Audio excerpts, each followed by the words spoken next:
ایک دفعہ کا ذکر ہے کہ بغداد کے ایک بادشاہ کے پاس ایک ایسا گھوڑا تھا جو اپنی مثال اب تھا۔ یہ گھوڑا نہ صرف بے حد طاقتور تھا بلکہ اپنی رفتار اور ذہانت میں بھی بے نظیر تھا۔ میدان جنگ میں اس گھوڑے کے سامنے دشمن تھر تھر کانپتے تھے۔ بادشاہ نے اسے فولاد کا نام دیا تھا کیونکہ وہ ہر طرح کے خطرے اور ہتھیار سے محفوظ رہتا تھا۔ فولاد کی شہرت نہ صرف بادشاہ کے محل میں بلکہ پوری سلطنت میں پھیل چکی تھی۔ فولاد کو محل کے خاص استبل میں رکھا جاتا تھا جہاں اس کے لیے بہترین غذا، آرام دہ جگہ اور بہترین نگہداشت کا انتظام کیا جاتا تھا۔ اس کی حفاظت کے لیے سپاہی دن رات چوکس رہتے تھے۔ بادشاہ کا کہنا تھا کہ جب تک فولاد اس کے پاس ہے وہ ناقابل شکست رہے گا۔ ایک دن بادشاہ نے محسوس کیا کہ فولاد کچھ بے چین لگ رہا ہے۔ وہ بار بار اپنی ٹانگیں زمین پر مار رہا تھا اور عجیب سی آوازیں نکال رہا تھا۔ بادشاہ نے فوراً اپنے مشیر اور گھوڑے کے ماہر کو بلایا۔ دونوں نے گھوڑے کا معائنہ کیا لیکن کچھ خاص سمجھ نہ سکے۔ بادشاہ کو فکر لاحق ہو گئی، لیکن اس نے یہ سوچ کر بات کو نظر انداز کر دیا کہ شاید یہ گھوڑے کی معمولی بے چینی ہو۔ رات کو جب سارا محل خواب غفلت میں تھا، اچانک فولاد کے استبل سے ایک خوفناک شور اٹھا۔ محافظ دوڑ کر وہاں پہنچے تو یہ دیکھ کر ان کی روحیں کانپ گئیں۔ فولاد غائب تھا۔ نہ استبل کا دروازہ ٹوٹا تھا، نہ کوئی نشان چھوڑا گیا تھا۔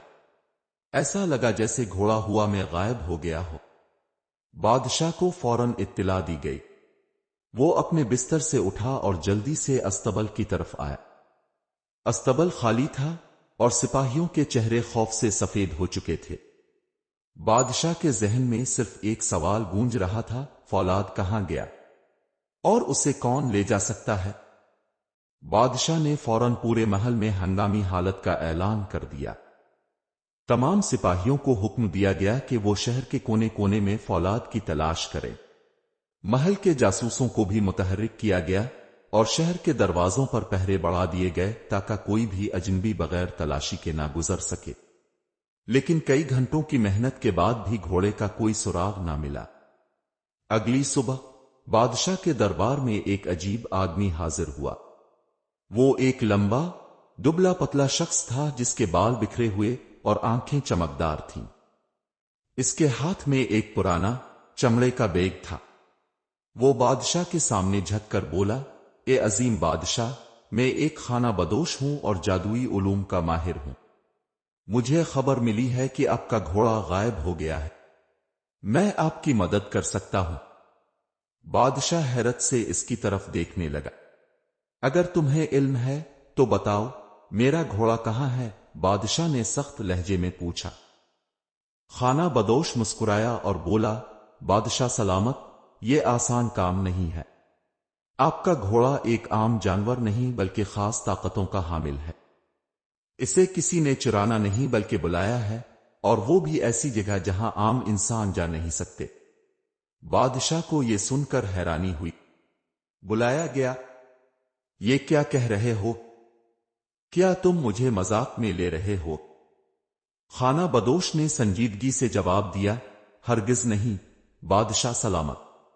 یہ ایک پراسرار جگہ ہے جو ہماری دنیا سے الگ ہے۔ اگر آپ اجازت دیں تو میں ایک جادوئی عمل کے ذریعے اس کا پتہ لگا سکتا ہوں، لیکن اس کے لیے مجھے کچھ وقت اور خاموش جگہ درکار ہوگی۔ بادشاہ نے سوچتے ہوئے اجازت دے دی۔ خانہ بدوش کو ایک الگ کمرے میں بھیج دیا گیا جہاں وہ اپنے جادوئی اوزار نکال کر کام کرنے لگا۔ کمرے سے عجیب سی روشنی اور آوازیں آنے لگیں جیسے کسی اور دنیا کے دروازے کھل رہے ہوں۔ کچھ دیر بعد خانہ بدوش دربار میں واپس آیا اور بولا، بادشاہ سلامت، میں نے پتہ لگا لیا ہے۔ آپ کا گھوڑا ایک پراسرار وادی میں ہے جو پہاڑوں کے پیچھے چھپی ہوئی ہے، لیکن وہاں جانا آسان نہیں۔ یہ جگہ نہ صرف خطرناک ہے بلکہ وہاں پہنچنے کے لیے آپ کو اپنی ذہانت اور بہادری دونوں کا امتحان دینا ہوگا۔ بادشاہ نے بغیر سوچے کہا، میں کسی بھی خطرے کا سامنا کرنے کے لیے تیار ہوں۔ اپنے سپاہیوں کو تیار کرتا ہوں اور اس وادی کا رخ کرتا ہوں۔ خانہ بدوش نے بادشاہ کو روکتے ہوئے کہا، آپ اکیلے جائیں گے؟ بادشاہ سلامت۔ یہ سفر آپ کے اور گھوڑے کے درمیان ہے، اگر کوئی اور ساتھ گیا تو آپ کبھی کامیاب نہیں ہوں گے۔ یہ سن کر دربار میں خاموشی چھا گئی۔ بادشاہ نے گہری سانس لی اور اپنی تلوار سنبھال کر سفر کے لیے تیار ہو گیا۔ وہ جانتا تھا کہ یہ کوئی عام مہم نہیں، بلکہ ایک ایسا امتحان ہے جو اس کی بہادری اور عزم کا فیصلہ کرے گا۔ بادشاہ نے اپنے گھوڑے کو واپس لانے کا عزم کیا اور خانہ بدوش کی ہدایات کے مطابق سفر کا آغاز کیا۔ اس کے ساتھ صرف ضروری سامان، پانی کی ایک مشک اور اپنی تلوار تھی۔ راستہ دشوار اور ویران تھا۔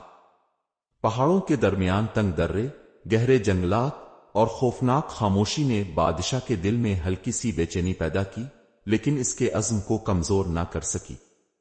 چند گھنٹوں کے سفر کے بعد بادشاہ ایک تاریک غار کے دہانے پر پہنچا۔ غار کے اندر سے ہلکی سی نیلی روشنی جھلک رہی تھی۔ بادشاہ کو خانہ بدوش کی باتیں یاد آئیں۔ یہ کوئی عام غار نہیں، یہ ایک دروازہ ہے جو آپ کو اس وادی میں لے جائے گا جہاں آپ کا گھوڑا موجود ہے۔ لیکن یاد رکھیں، یہ دروازہ صرف سچائی اور ہمت کے اصولوں پر کھلتا ہے۔ بادشاہ نے بغیر ہچکچاہٹ کے غار کے اندر قدم رکھا۔ اندر داخل ہوتے ہی اسے محسوس ہوا کہ جیسے وہ کسی اور دنیا میں آ گیا ہو۔ ماحول بدل گیا تھا۔ چاروں طرف عجیب و غریب درخت، رنگ برنگی روشنیوں کا کھیل، اور ہوا میں ہلکی سی گونج سنائی دے رہی تھی، جیسے کسی پوشیدہ مخلوق کی سرگوشیاں ہوں۔ بادشاہ آگے بڑھتا رہا جب اچانک اس کے سامنے ایک دیو قامت درخت نمودار ہوا۔ اس درخت کے نیچے ایک پراسرار شخصیت بیٹھی تھی، جس کا چہرہ ایک نقاب میں چھپا ہوا تھا۔